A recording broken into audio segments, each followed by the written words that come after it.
కాపు సోదరులందరికీ, మహిళా సోదరిమణులందరికీ కూడా నా నమస్కారం. మరి ఈరోజు మనమందరం కూడా ఐకమత్యంగా ఉండి రేపు రాబోయే ఎన్నికల్లో ఇక్కడ జనసేన లేదు కాబట్టి జనసేన ప్లేస్లో మన సుజనా చౌదరి గారు, మన అసెంబ్లీ అభ్యర్థి, పార్లమెంట్ అభ్యర్థిగా కేశినేని చిన్ని గారు, మరి వీళ్ళిద్దరికి కూడా మన కాపు సోదరులందరూ కూడా ఐక్యమత్యంతో ఉండి వాళ్ళిద్దరినీ కూడా మన ప్రాంతం నుంచి, ఈ పశ్చిమ నియోజకవర్గం నుంచి విజయవాడలో మంచి మెజార్టీ తేవాలని ఆ ఉద్దేశంతోనే ఈ సమావేశం ఏర్పాటు చేయడం జరిగింది. మరి గత ప్రభుత్వంలో మనకు జరిగిన అన్యాయం, మన కాపు బిడ్డలకు జరిగిన అన్యాయం, కాపు సోదరులకు జరిగిన అన్యాయం, ఇందులో మధ్యతరగతి కుటుంబీకులు ఎక్కువగా ఉంటారు మనలో. మరి వాళ్ళకి ప్రభుత్వ పథకాలు కూడా రావు. ఎందుకంటే మనం మధ్యతరగతిలో అయినా ఒక కారు కొనుక్కున్నా, ఒక స్కూటర్ కొనుక్కున్నా ఆ పథకాలు కూడా మనకు లభించవు. మరి కాపు కార్పొరేషన్ ద్వారా గత ప్రభుత్వం మనకి విదేశ విద్య కానీ, మన యువతకి ఉద్యోగాలు లేకపోతే ప్రభుత్వం నుంచి ఏదో ఒక సాయం కాపు కార్పొరేషన్ నుంచే గత ప్రభుత్వంలో జరిగింది. మరి ఆ రోజు చంద్రబాబు గారు కూడా మన బిడ్డలకి అనుకున్నట్టే సాయం చేశారు. మరి ఈ జగన్ రెడ్డి ప్రభుత్వం వచ్చిన కాడి నుంచి మన మీద పెత్తనం చెలాయిస్తున్నారు. ఒక్క విదేశీ విద్య, ఒక్క మన బిడ్డలు ఎవరైనా కానీ ఈ ఆంధ్రప్రదేశ్ నుంచే ఒక్కడు కూడా విదేశీ వెళ్ళి చదువుకున్న దాఖలే లేవు. ఎందుకంటే నా పిల్ల కూడా లండన్ వెళ్ళి చదువుకుంది. మరి అప్లికేషన్ పెట్టి అప్లికేషనే లేదు ఈ ప్రభుత్వంలో, అసలు లాగినే అవ్వదు. మరి పేరుకేమో కాపు కార్పొరేషన్ ఉంది, కాపు కార్పొరేషన్ ద్వారా మీకు నిధులు ఇస్తున్నాం అంటారు. ఒక కాపు కార్పొరేషనే కాదు, ఎస్సీలకు కానీ, బీసీలకు కానీ, మైనారిటీస్కి కానీ ఎవరు కూడా విదేశీ వెళ్ళి ఈ ప్రభుత్వంలో చదువుకున్న పాపాలు లేదు పాపం. మరి ఇలాంటి ప్రభుత్వానికి మనం మద్దతు ఇవ్వాలా? కామన్ పీపుల్ కూడా ఆలోచించండి ఇందులో. మరి మనకి ఇంత అన్యాయం జరుగుతుంటే మనం అందరం కూడా ఏకతాటికి మీద నడవాలి. ఎందుకంటే మనకి సెంట్రల్ గవర్నమెంట్ నుంచి వచ్చిన 5% రిజర్వేషన్ కూడా తీసేసిన వ్యక్తి జగన్మోహన్ రెడ్డి. అసలు కాపు రిజర్వేషన్ లేదన్నది జగన్మోహన్ రెడ్డి. ఇక్కడ బోండావమ్మ గెలిస్తే బయటికి పంపించేసింది జగన్మోహన్ రెడ్డి. ఇక్కడి నుంచి ఈ ఆంధ్రప్రదేశ్లో దరిదాపుగా 58 మంది సీట్లు తీసుకున్న జగన్ రెడ్డి, అందరూ రెడ్డిలే. మరి ఆ సామాజిక వర్గం ఉంది 5%, మనం 30% ఉన్నాం. మరి ఇంత ఈ ప్రభుత్వంలో లేకపోయి ఇంత అన్యాయం జరిగింది మనకి. మరి ఈ ప్రభుత్వాన్ని మనం పంపించాలా, ఉంచాలా? మరి మీరందరూ కూడా ఆలోచన చేయండి. రేపు జరగబోయే ఎన్నికల్లో మనం ఎప్పుడు కూడా కాపు కార్పొరేషన్ మన పిల్లలు విదేశాలు వెళ్ళాలి, అన్ని విధాలా కూడా ఈ ప్రభుత్వంతో మేము మాట్లాడాము. పవన్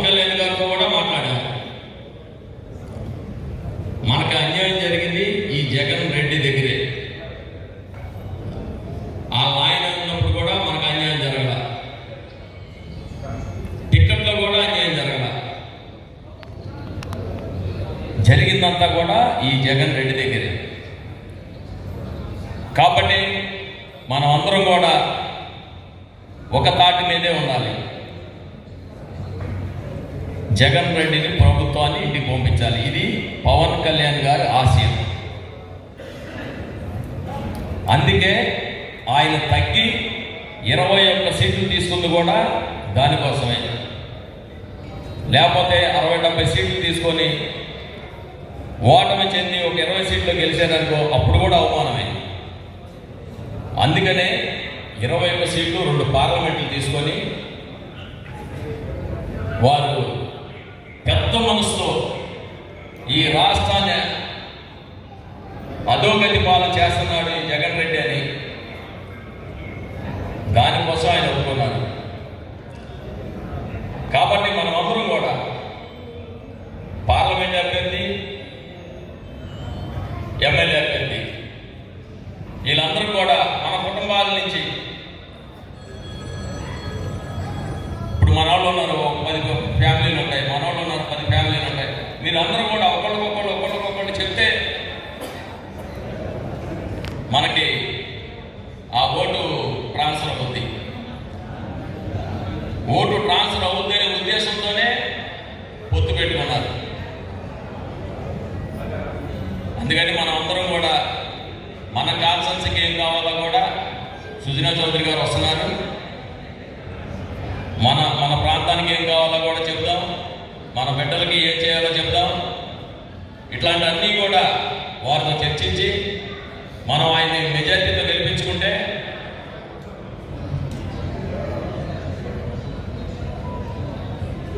బయట ఉన్న వాళ్ళందరూ ఒకసారి లోపల రండి, సుజనా చౌదరి గారు వస్తున్నారు, మూల మీద ఉన్నారంట. ఒకసారి బయట ఉన్న వాళ్ళందరూ కూడా బాబు ఎవరైనా లీడ్ తీసుకుని బయట ఉన్న వాళ్ళందరూ లోపల పంపించండి. మనం చేయవలసింది ఏంటంటే మనం అందరం కూడా ఐకమత్యంగా ఉంటే మనకి విజయం తథ్యం. మీరందరూ కూడా జగన్ రెడ్డి ప్రభుత్వానికి రెక్కలు పీకేయాలి. మనం ఆ ఫ్యాన్ రెక్కలు పీకేయాలి. మనకు అన్యాయం జరిగింది ఈ ప్రభుత్వంలోనే. విజయవాడ నగరంలో ఒక ఎమ్మెల్యే లేరు, కృష్ణా జిల్లాలో ఒక మంత్రి లేడు. ఇట్లాంటి దౌర్భాగ్యుడి ప్రభుత్వంలో మనం ఉండకూడదు. అయినా తామాషా ప్రకారం కూడా మనకి ఇవ్వాలి. అందుకనే మనం ఒక ఐకమత్యంగా ఉన్నాం. ఈయన సుజనా చౌదరి గారు ఢిల్లీలో ఉండి రెండు సార్లు లోక్సభకి పార్లమెంట్లో ఉన్నారు, మంత్రిగా చేశారు. ఎన్నో డెవలప్మెంట్ కార్యక్రమాలు మన నియోజకవర్గానికి చేసుకోవచ్చు. చాలా ఉంటాయి సెంట్రల్ గవర్నమెంట్లో. మనం ఐకమత్యంగా ఉంటే అన్నీ తెచ్చుకోవచ్చు. కుటీల పరిశ్రమలు తెచ్చుకోవచ్చు, పెద్ద ఫ్యాక్టరీలు పెట్టుకోవచ్చు, దానికి లోన్లకు వెళ్ళవచ్చు. ఇట్లాంటివి చాలా ఉంటాయి. కాబట్టి మనం అందరం కూడా ఒకే మాట మీద ఉన్నాం. ఓటుకి డబ్బులు తీసుకోవద్దు. మనం ఇప్పుడు జగన్ రెడ్డి ఈ రాష్ట్రాన్ని దోచేసిన డబ్బులు అందరూ కూడా ఆయన దగ్గరే ఉన్నాయి. మట్టి దోచేశాడు, ఇసుక దోచేశాడు. ప్రకృతి ఇచ్చిన ఇసుకను కానీ మట్టిని కానీ మనకి ప్రకృతి ఇస్తుంది. ఎక్కడో గంగా నదిలో రాయలసీ ఇక్కడికి వచ్చి ఇసుక అయిపోతుంది. ఆ ఇసుకను కూడా అమ్ముకున్నాడు. మరి కనబడిన దోపిడీ చేశాడు ఈ రాష్ట్రాన్ని. ఒకటి కాదు, ఇదివరకు మందు 80 రూపాయల క్వార్టర్ ఉంటే ఈరోజు 220 రూపాయలు. అది నాసి రకం మందు. దానివల్ల ఎన్నో మంది ప్రాణాలు పోయినాయి, ఎంతో మంది పాపం చనిపోయారు. మరి ఇట్లాంటివన్నీ కూడా మళ్ళీ ఆ ప్రభుత్వం వస్తే మన కుటుంబాలకి నష్టం జరుగుతుంది. ఎక్కువ మన కుటుంబాలకే నష్టం జరిగింది కూడా ఈ ప్రభుత్వంలో, రాష్ట్ర వ్యాప్తంగా. మరి అందుకే ఈ సమావేశం పెట్టడానికి కూడా ముఖ్య కారణం కూడా అదే. కాబట్టి మీరందరూ పెద్ద మనసుతో అక్కలు కానీ అమ్మలు కానీ మా సోదరిమణులు కానీ పెద్దలు కానీ మీరందరూ కూడా రాబోయే ఎన్నికల్లో సుజనా చౌదరి గారికి మంచి మెజార్టీ ఇచ్చి మనం గెలిపిస్తే మనం ఒక పెద్ద కళ్యాణ మండపం మన కాపు కమ్యూనిటీ మీద కట్టుకోవచ్చు. ఎవరైనా అనొచ్చు, మొన్నే మనకి ల్యాండ్ ఇచ్చారని. ల్యాండ్ ఇవ్వలేదు, అది ఒక అప్లికేషన్ పెట్టి ఇక్కడ మీకు ల్యాండ్ ఇచ్చామన్నారు. 500 గజాలు అన్నారు. ఇల్లు కట్టుకోవడం చాలదు, అది 400 గజాలు ఇల్లు కట్టుకోవడానికి కూడా చాలదు. అటువంటిది మీకు ఇచ్చామని కార్పొరేషన్లో తీర్మానం కూడా లేదు. బాబు లోపలికి రండి అని బయట ఉన్నారు, సరంగం మూల మీద ఉన్నారంట. మీరు అందరూ లోపలికి వచ్చి ఎదురు కూర్చోండి కొద్దిగా. 400 గజాలు ఒక ఇల్లు కట్టుకోవడానికి సరిపోదు. అది మనకి కాపు కళ్యాణ మండపానికి ఇచ్చాం. మీరు తీర్మానం లేదు ఎక్కడ కరకట్ట పక్కన. మరి మీరు మనం అందరం కూడా ఒకే వేదిక మీద ఉన్నాం కాబట్టి వారికి మద్దతు ఇచ్చి మనం అందరం కూడా, నేను ఎందుకు చెప్తానంటే 10 శాతం మనం అందరం అని, మనకు అన్యాయం జరిగింది ఇక్కడ గద్వాలలో. కృష్ణా జిల్లా రాజకీయాల్లో అన్యాయం జరిగింది, రాష్ట్రంలో అన్యాయం జరిగింది.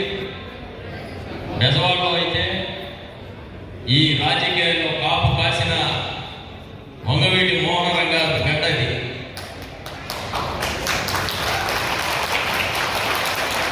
మరి ఆయన్ని ఇక్కడ కొంతమంది, ఈ రాష్ట్ర కొంతమంది శక్తులు ఆయన మీద దాడి చేసి దారుణంగా హత్య చేస్తే ఈరోజు కూడా మనం కోలుకోలేకపోయాం. 35 సంవత్సరాలు అయింది. ఇట్లాంటివన్నీ కూడా మళ్ళీ ఇప్పుడు ఏదైనా అన్యాయం జరిగితే మనకి పవన్ కళ్యాణ్ ద్వారా మనకేమైనా అన్యాయం జరిగితే మనం పూడ్చుకోలేము. అందుకనే మరీ చెప్తుంది కూడా మీకు. అందుకని పూడ్చుకోలేని గాయం జరిగింది మన కుటుంబాలకు కానీ, మన పొలానికి కానీ, మన బిడ్డలకు కానీ, అందరికీ. ఎన్నో కుటుంబాలు కోల్పోయినాయి. అప్పుడు నేను చెప్పేది అందుకనే మనమందరం ఐక్యంగా ఉంటే, ఏదో చిన్న తప్పులు పొరపాట్లు జరుగుతూ ఉంటాయి. అవన్నీ ఏమైనా ఉంటే మనం కూర్చొని చర్చించుకొని పవన్ కళ్యాణ్ గారికి అన్యాయం చేయొద్దు. మనం ఆయన పెట్టిన పార్టీలో ఉందాం, ఆయన బాటలో నడుద్దాం. ఎందుకంటే ఈ రాష్ట్ర భవిష్యత్తు కోసమే నేను పొత్తు పెట్టుకున్నానన్నారు. అందుకనే ఇక్కడ సీటు పోవడానికి కారణం కూడా అదే. లేకపోతే మనకే సీట్ వచ్చేది. మనకే సీట్ వచ్చిన వాటికి ఇక్కడ ఉన్న పోయిన వ్యక్తి, మన పార్టీలో చేసిపోయిన వ్యక్తికి మట్టి టికెట్ వచ్చి రాదు, ఎవరు కూడా. ఎందుకంటే గత ఎన్నికల నుంచే వారు మన పార్టీని, మన కార్యకర్తల్ని, మన పొలాన్ని అందరినీ వాడుకొని వాళ్ళకి తాకట్టు పెట్టేశాడు. వైకాపాతో కుమ్మక్కయ్యి ఇక్కడ కార్పొరేషన్లో ఒక్కొక్క వార్డులో మనం 5-6 వేల మంది ఉంటే వాడు ఒక్క సీటు కూడా గెలిపించుకోలేదు. ఇక్కడ వాడి ఇంటికాడి సీటే గెలిపించుకోలేదు.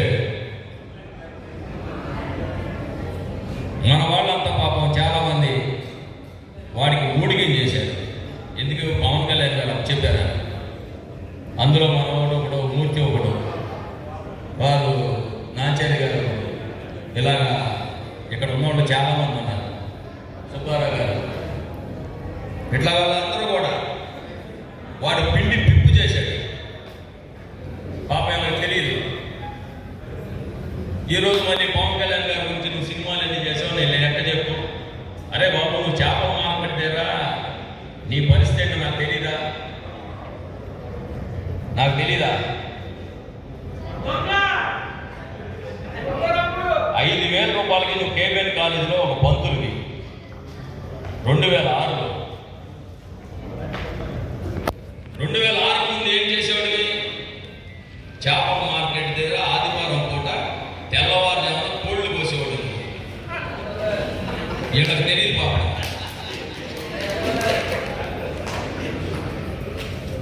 అప్పుడు 2 రూపాయలు ఇచ్చేవాడు ఒక కోడికి. వాడు మన పార్టీలోకి వచ్చి దరిద్రం చేశాడు. అట్లాంటి నాయకత్వం తెలియక పాపం పవన్ కళ్యాణ్ గారు పెట్టారని మన వాళ్ళందరూ కూడా ఆయన మద్దతు ఇచ్చారు. ఈరోజు పవన్ కళ్యాణ్ గారి గురించి వాడు ఇష్టం వచ్చినట్టుగా మాట్లాడాడు. అరే నీ బతుకు నాకు తెలుసు, నువ్వేంటో నాకు తెలుసు.